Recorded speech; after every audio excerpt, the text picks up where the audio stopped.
Salve, salve galera! Hoje nós iremos aí para a nossa aula número 4 e o tema de hoje não poderia ser outro.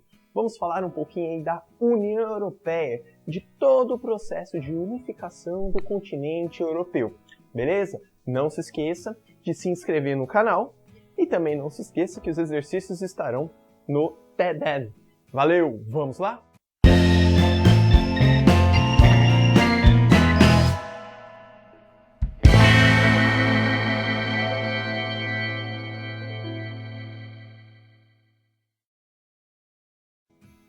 O projeto de unificação europeia vai se iniciar basicamente aí depois da Segunda Guerra Mundial, visto que os países europeus eles estavam totalmente destruídos e muitos estavam sendo reconstruídos por um plano proposto pelo governo dos Estados Unidos, que era o Plano Marshall. Aqui embaixo eu escrevo mais ou menos o que isso aí significa.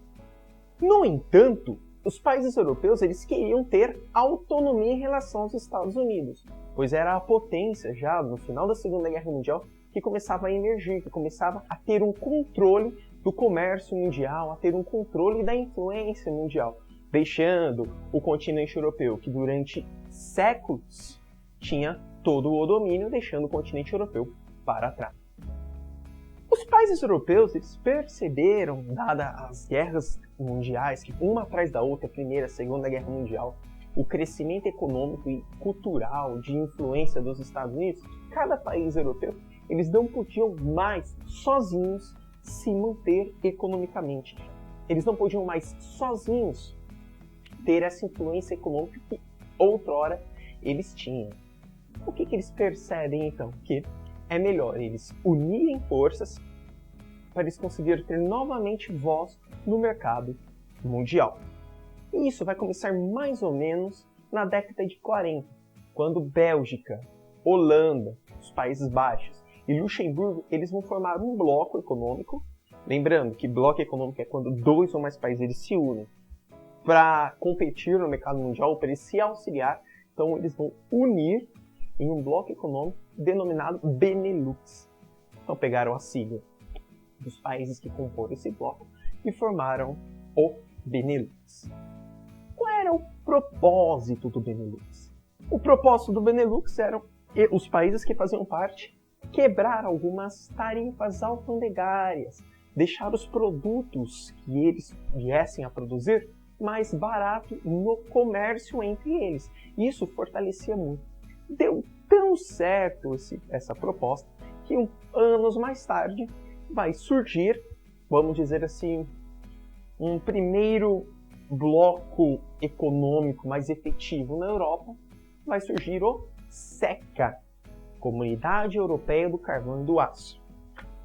Além dos países que integravam o Benelux, outros países passam a integrar o CECA, ou seja, a ideia de bloco econômico, a ideia de unificação europeia começa a tomar corpo. Qual era o propósito do CECA? Era estabelecer um mercado comum e comercializar basicamente carvão, aço e ferro entre os países que faziam parte.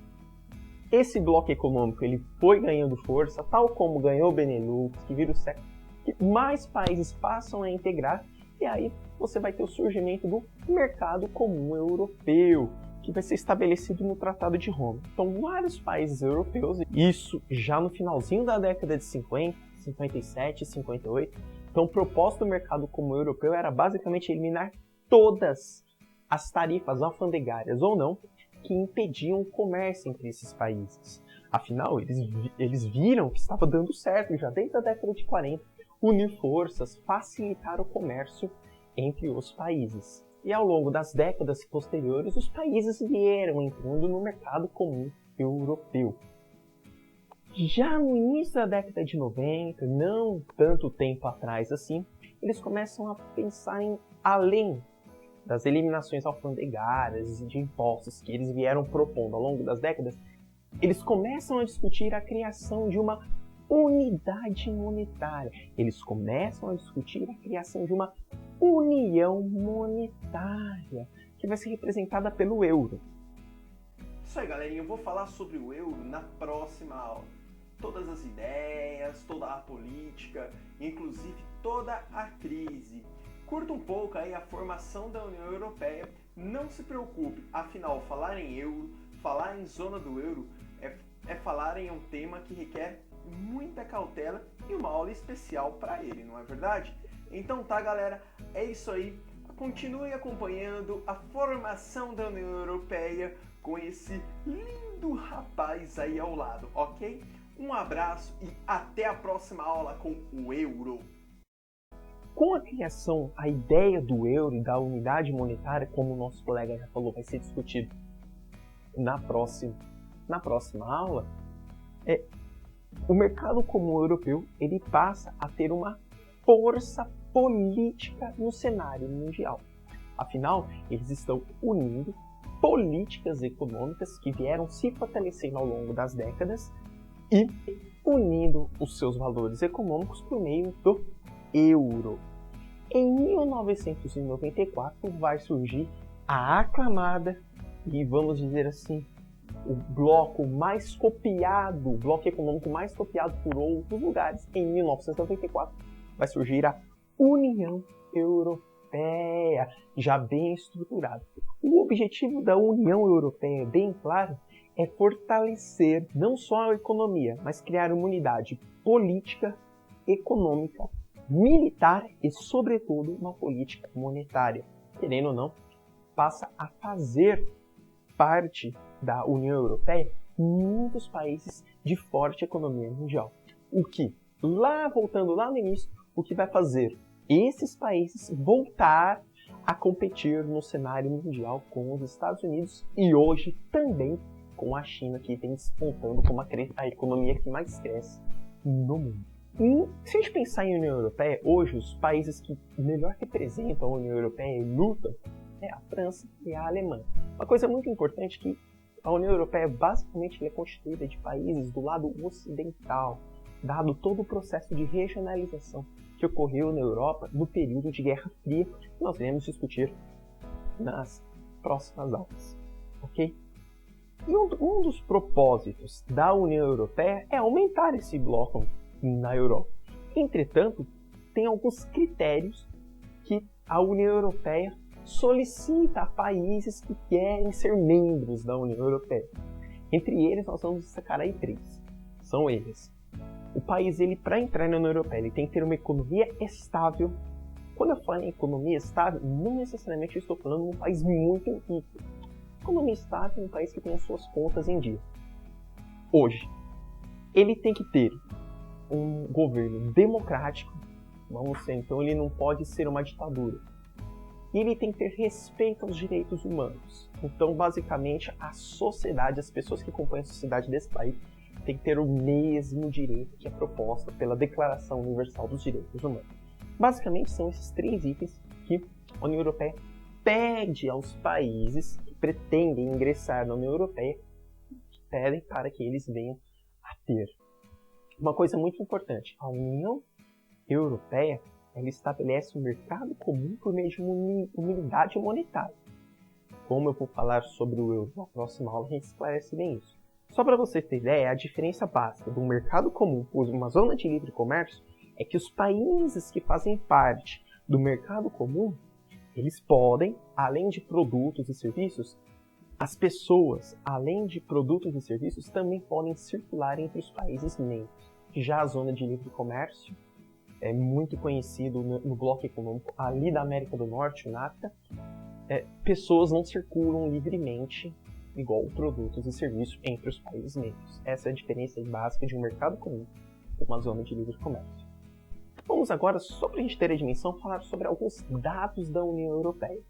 Hoje a União Europeia tem uma população de aproximadamente 500 milhões de pessoas. Pouco mais aí que dois Brasil. Uma área de aproximadamente 4 bilhões de quilômetros quadrados. Se vocês analisarem, é uma área menor que o Brasil. Só dando um destaque, você deve ficar, meu Deus, mas como assim a União Europeia ela é menor que o Brasil? Nem todos os países que estão na Europa fazem parte da União Europeia. Tudo bem? Então por isso que o território fica um pouco mais reduzido. Pensando nos países que compõem a União Europeia, nós temos a França como o maior país e Malta, que é uma ilha lá no meio do Mediterrâneo, como o menor país. Para vocês terem ideia, Malta ela é menor que muitos municípios brasileiros, ok? A França é a maior área da União Europeia, tudo bem? Hoje a economia do bloco está circulando em torno de 16, 17 trilhões de dólares, o que acaba superando a economia dos Estados Unidos, que circula em torno de 13, 14 trilhões de dólares. Então, se vocês fizerem uma análise lá do discurso inicial, na formação lá do Benelux, hoje a União Europeia ela consegue superar a economia norte-americana e ela tem que tomar cuidado, porque além da economia norte-americana, ela também, para manter esse poder no cenário político mundial, também superar a economia chinesa. É um bloco econômico que possui pouco índice de analfabetismo, exceto Portugal e Grécia, que tem basicamente 6% da sua população, e Bulgária e Romênia com de 3 a 4%. Mas no tocante geral, os índices sociais dos países que compõem a União Europeia são muito bons. A respeito da crise da União Europeia, a respeito da crise da zona do euro sendo a moeda, vou falar para vocês na próxima aula. Hoje, basicamente, eu fiz aí um resumo de todo esse processo de unificação do continente europeu, culminando na formação da União Europeia. Bloco econômico esse que hoje está em crise. Mas na próxima aula eu discuto. Preferi não falar nessa aula para não ficar muito carregada de informações e você basicamente assistir só até a metade do vídeo. Muito obrigado, não se esqueça de se inscrever, não se esqueça de curtir, compartilhar, divulgar, afinal conhecimento bom é conhecimento compartilhado. Muito obrigado, até a próxima aula, fui!